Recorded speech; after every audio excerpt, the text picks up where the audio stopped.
Hi, I'm Beth Velasco, and I am introducing my technology mentorship project. My mentee was Charla Fitzgerald-Spear.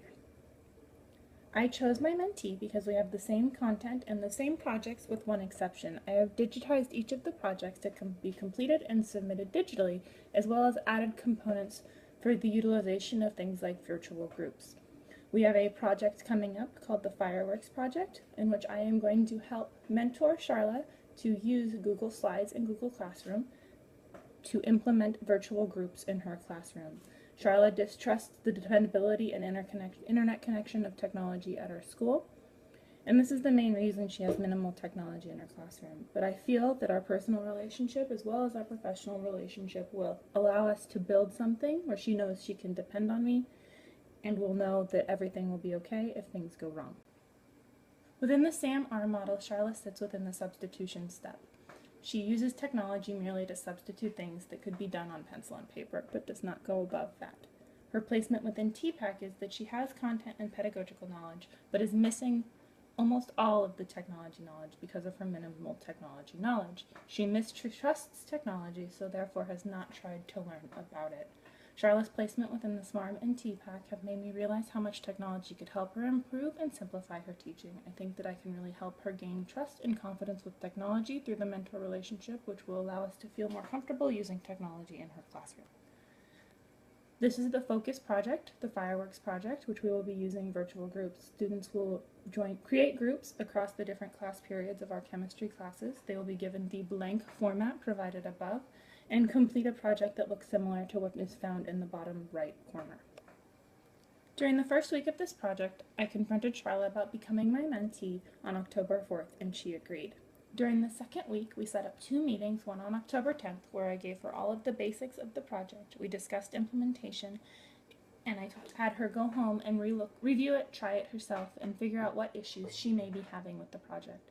On day 2, she came back, voiced any concerns or questions, and then on October 12th, the last day of that week, she watched me implement the project within my classroom. During week 3, we had more of a casual conversation in person via text message and phone calls discussing any issues that arose. She then implemented the project on October 16th through the 18th, and she found it to be very, very successful. Then during week 4, we met on October 23rd to reflect and collaborate about the project and how to improve it for next year. I'm excited to say that we'll be continuing our mentor relationship through this year and years to come with many different things, but mainly to create and adapt projects within our content area.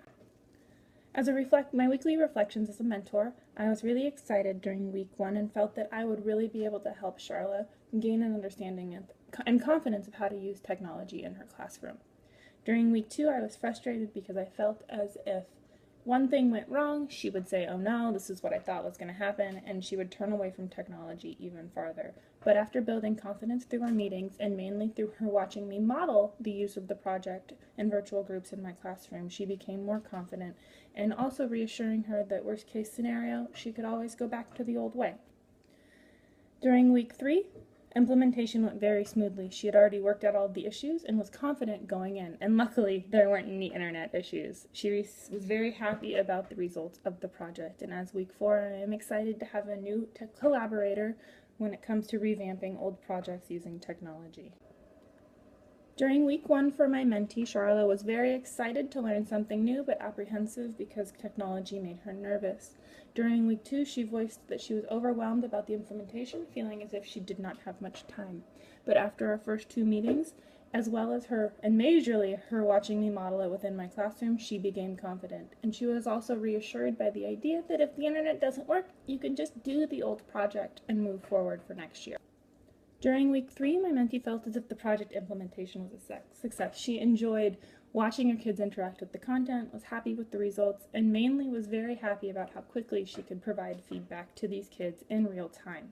During week 4 and our reflection, when we met to reflect, she was excited about the completion of the project as well as working towards using virtual groups and technology in her classroom for other things.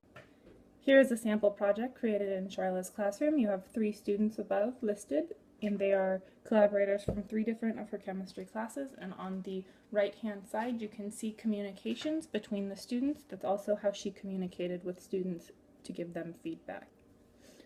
For my final reflection, as I look back on this process, I feel that mentorship is an effective means of technology and professional development. Based on my previous experiences, I knew that completing technology professional development was most beneficial in a one-on-one setting, and my experiences with mentorship was no different. Having multiple one-on-one tutorials with my mentee about the same project allowed my mentee to gain understanding of the project as well as confidence about what she was doing to implement in her classroom. I feel that the most beneficial part of the experience for my mentee and for me as a mentor was using the observation within my classroom, the modeling of the project. Charla was able to see how I dealt with technology issues and answered student questions as they arose. Charla was also able to see exactly how I provided feedback in real time as students completed the project. That was her favorite part. I now realize that modeling is one of the best ways to help uncertain teachers become more comfortable with using technology in their classes because they can see the benefits of technology implementation firsthand. My mentor relationship with Charla will continue to grow for years to come, and I look forward to not only showing Charla more projects to integrate more technology into curriculum, but also what I will learn from her as we collaborate on make projects to create them together.